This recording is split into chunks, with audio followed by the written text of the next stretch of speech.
Please remember to subscribe to the channel.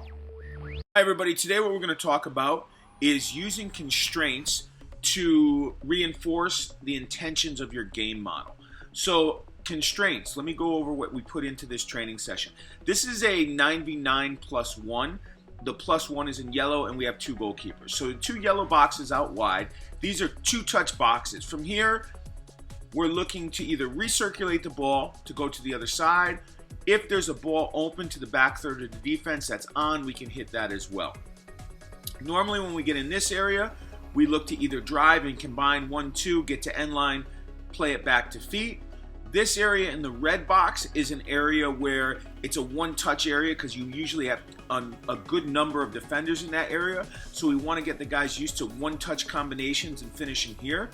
This dot right here, I only allow, say red is attacking this goal, they can only send 2 players over this dot when they are not in possession of the ball and the keeper has it.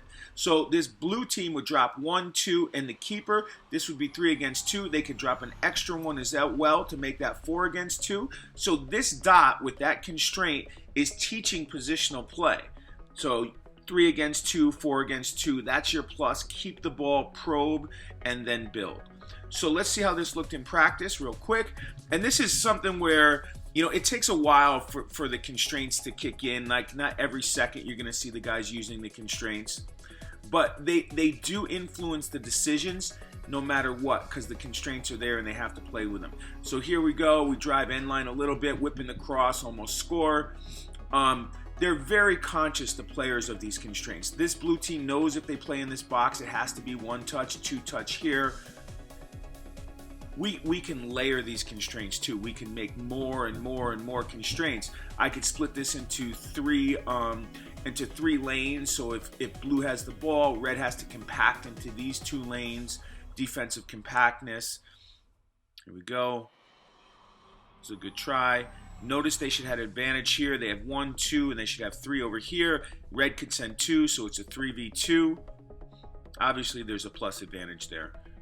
If he plays it into this box, this is 2-touch. Again, his decision there, maybe not as good, but he knew he had to move the ball quickly. So again, you could see how these constraints are intentional for the game model that we have. And even if the free play is here, these constraints still influence the decision of the player on the ball. So hope you got something out of that and using constraints to teach your game model. Be sure to check out my cognitive soccer coaching course at DiBernardoSoccerSchool.com. And if you need something for a mini clinic over the summer, CoachDiBernardo@gmail.com.